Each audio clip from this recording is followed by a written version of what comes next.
There is a reason why they didn't teach us anything about finances in school. Looking back at middle school, high school, college, I didn't learn a single thing about money. How to save money, how to invest it, how to use credit cards, what is interest rate. I didn't learn anything about these things. All I learned is Pythagorean theorem, a squared plus b squared equals c squared. Just things that are just irrelevant to everyday life. And it's not surprising they didn't teach us any of these things. They don't want us to be financially literate. They want us to be financially irresponsible. And that's all because that's how they make money. If you look at how much money banks are profiting off of people who don't know how to use credit cards, it's astounding. They made over $90 billion a year just off of interest rates. All right. That's because people are not paying back their credit cards in full. And that's because people are financially irresponsible. And I don't blame them. We were never taught how to use money. We were not taught these things on purpose. They want us to be financially illiterate, so we don't know how to use money. It doesn't matter how old you are if you make these mistakes, but as long as you are aware of these mistakes and you are determined to change your financial outcome, you can do so in a matter of a few months or even a few years. But you have to take it seriously and you have to apply everything I say in this video. There's obviously a lot more things to learn other than what's in this video, but these are the 5 biggest mistakes that I did myself and I see most people doing. So starting off with the first financial mistake I have made, not saving at least 10%, okay? At least 10% of your total income. So if you're making, $5,000 a month, you should be saving at least $500 a month. No questions asked. And that's at bare minimum. You should try to be saving more money than that. And in order to do that, you have to be living on less than what you earn. Okay, that's the key. Live on less than what you earn. There is a part in this book called The Richest Man of Babylon. It's a great book. Apparently, it's the most inspiring book on wealth written ever. And it has 5 laws of gold, which could be 5 laws of money in today's terms. And the first law, the very first law of gold cometh gladly and in increasing quantity to any man who will put by not less than 1/10 or 10% of his earnings to create an estate for his future and that of his family.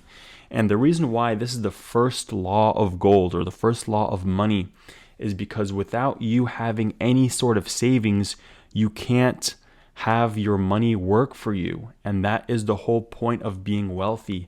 Nobody wealthy got there without having a little bit of savings that they were able to make work for them. Okay? Money works for you to make more money. We are always taught that we work for money and then we make money and spend it. That's not how it is. In the beginning, yes, you have to work for money. You have to put in hours to make money. But everybody ends up spending all of that money that they have made and they are left with nothing. So the first law is save your money. And eventually you will invest that money, but don't even worry about investing or anything now. Just make sure you're saving it at least 10%. And especially when you're young, you don't have to be living off on your own. You could be living off with roommates to save a lot of money, to save on that big expense of housing. You don't have to have a new car or a nice luxury car like a BMW like I did. That was a big mistake I made. Have a nice, relatively safe car that is cheap. And you can pay it all in cash, okay? And you'll save money on insurance, on maintenance, on gas, on many other things because it's a cheap car and easy to maintain. So first step is save at least 10% of your total income, preferably more, all right? And in order to do that, this is the second mistake. And that second mistake is your lifestyle and hobbies. Now, I burned most of my money on my lifestyle because I did not have any discipline. I would go on vacations, I'd buy nice cars. I had expensive hobbies, like I said, cars, and I was modifying them. And if you're into any expensive hobbies like, fashion or, having the newest clothes all the time, it gets pretty expensive. And there are many other expensive hobbies out there that I'm just not too familiar with. So you really want to be careful with those expensive hobbies and also your lifestyle. If you're living in an expensive apartment building, Try to downgrade, okay? Especially if you're young. It doesn't really matter what you look like or where you're living or what you're driving. You're still in your late teens, early 20s, early 30s. Nobody really gives a shit, all right?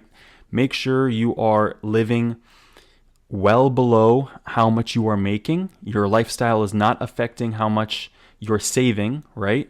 And that's it. Just be disciplined with your lifestyle. I know, like I said, I burned a lot of money in my lifestyle. I was taking vacations I could not afford, and although it is great to spend money on experiences and traveling, if you are not in that financial position, don't do it. The most important thing to be doing is getting yourself to a secure financial position where you are making money passively, and then you could do whatever the hell you want. You can buy whatever car, you can live wherever you want, you can go on whatever trips you want to take. It doesn't matter, but make sure you're putting your head down, eating shit for a little bit, because you're going to have to. Maybe, like I said, that's maybe living with a roommate. Maybe that's not even having a car and riding your bike. Save as much money as possible and try to lower your lifestyle, okay? Don't try to live that nice, fancy lifestyle, because again, I know people who are making 100K plus and they actually live with another person and they're both making more than $250,000. And guess what? They're living paycheck to paycheck. There was a study that was made. Most people who are making over $100,000 a year are living paycheck to paycheck. Why?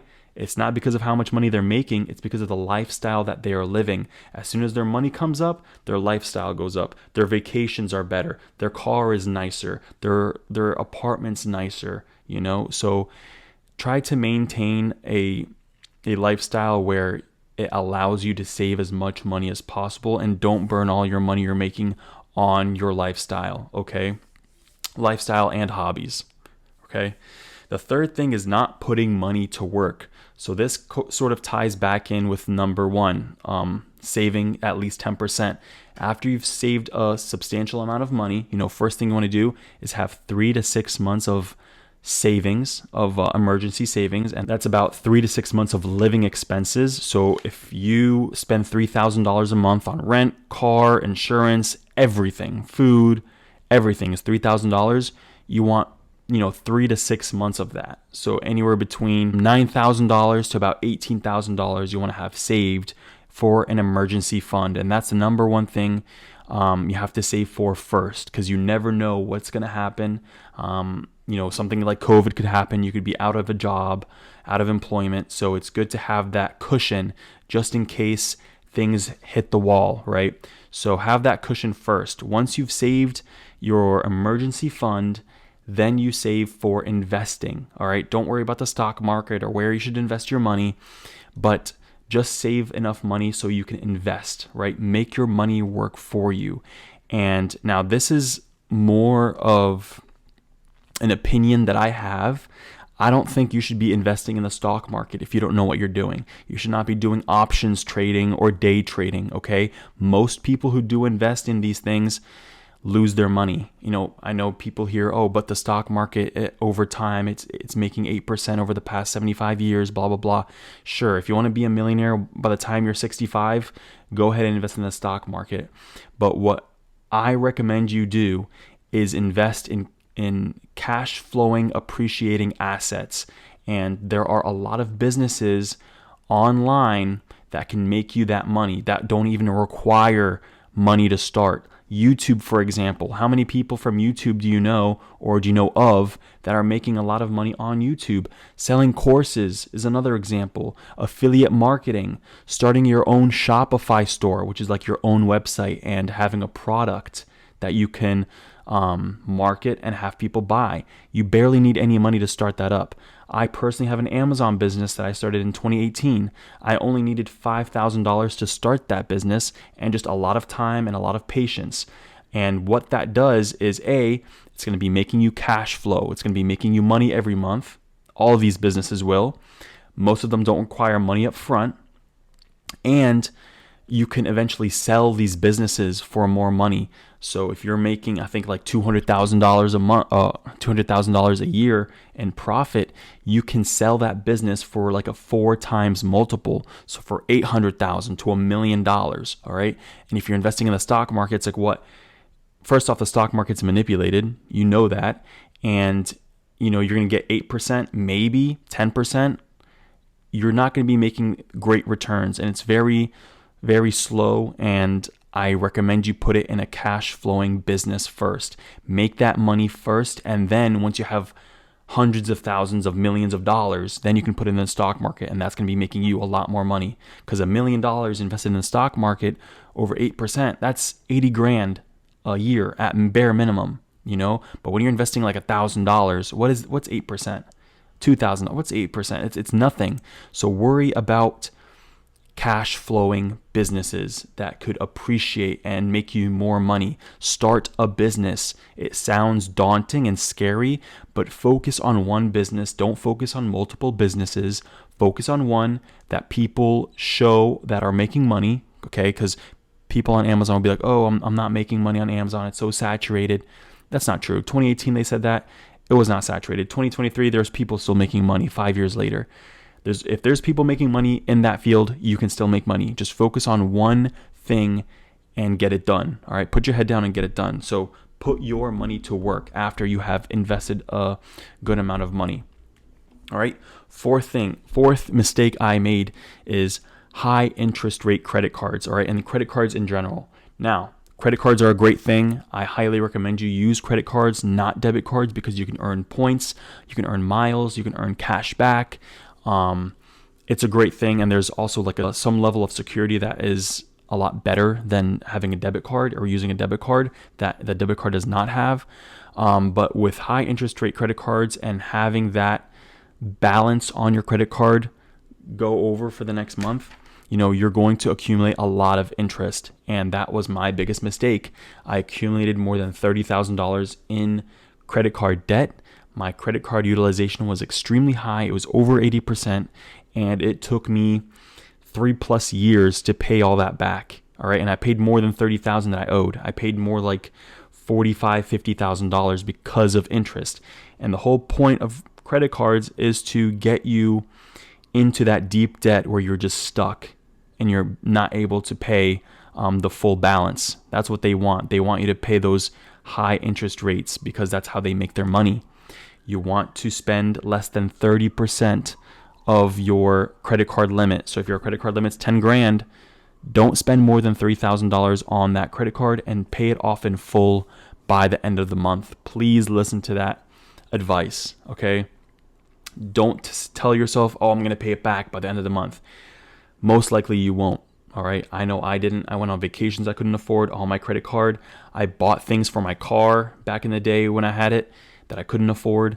If you absolutely have to, if it's an absolute emergency, sure, use a credit card if that's the case. But for your lifestyle, for all that stuff, be careful with high interest rate credit cards. They will get you screwed up, and it will affect your credit score, which will allow you to have houses, allow you to buy cars for a cheap rate. So please be careful with high interest credit cards, okay? Just be responsible with it. The last thing is having no financial goals. Okay, you can be doing all these things and still screw up, all right? You need to have a definite goal. How much money do you want to save? Not a lot of money. Don't say, oh, I want a lot of money. What's a lot of money? Here's $1,000. You want to say, hey, for example, 1 year from now, I want to have $100,000 in the bank, cash. That's a good goal. It could be whatever goal, but be definite with what you want. Look over that goal every day. And eventually, if you follow these steps, you will get there. And read books on financial literacy. Finances is extremely important, especially if you're a man watching this video.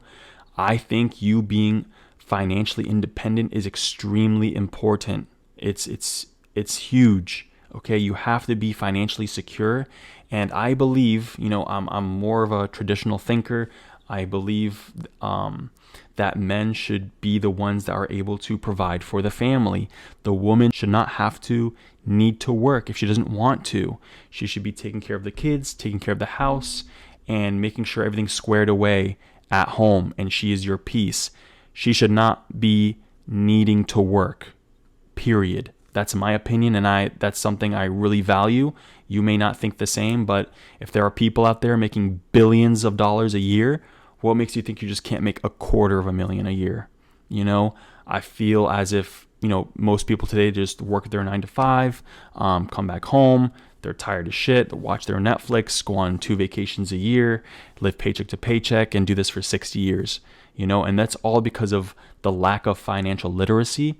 They don't know how to spend their money, they don't know how to invest, and they don't care to, okay? They're just living that poor lifestyle, all right? So if you follow, any of these financial mistakes that I told you about, you will be on your path to financial freedom, which I think all of us should be a part of.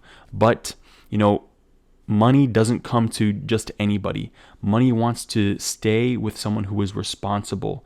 So don't try to chase money. Try to attract money. Show that you are responsible with money. So like I said, money is looking for a good place to stay. Be that person that attracts money, because money will flow to you. All right. So with that being said, guys, if you guys have any questions, comments, concerns, leave it down below. If you guys have any other ways or any mistakes you have learned with finances, leave it down below in the comments section. And if you watch this video all the way through, I really do appreciate you watching it. Give a like to this video if you do like it, and subscribe if you haven't done so already. And I will see you all on the next one.